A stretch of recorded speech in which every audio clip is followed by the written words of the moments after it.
to take my arm, sir. The roads are slippery and you may fall." The umbrella-mender shook off the stranger's arm.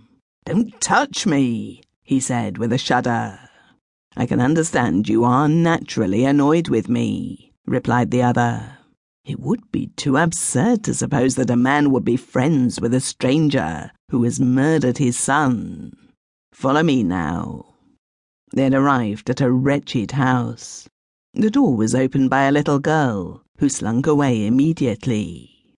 They groped their way up some rickety stairs and went into a darkened room. The artist struck a match and lit a candle and held it over the bed. "Your son is still alive," he whispered to the umbrella-mender. "I am glad we are not too late. I feared we should just miss him." Then he closed the door gently, leaving the umbrella-mender bending over his son. "Marius," the father whispered, as he took his son's hand and kissed it tenderly. "Marius, you know me?" The dying man looked up. "Dad," he murmured, "I've not been much of a credit to you, poor Dad, and you hoped for so much from me. Well, it's too late now. But just kneel down, Dad, and let my head rest on your arm, just like that." And he died with a peaceful smile on his face. He had been nothing but a sorrow to his father, nothing but a shame. His short life had been crowded with crimes of every description, except murder.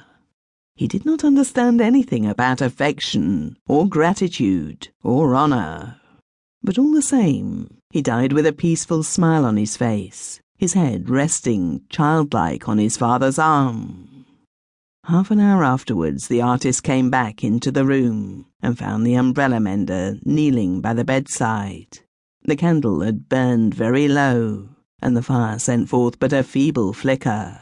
It was bitterly cold. The artist spoke gently to the umbrella-mender.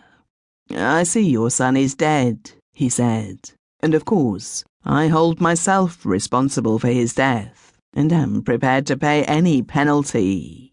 But meanwhile you are shivering with cold. Let me persuade you to come nearer to the fireplace and to wrap yourself."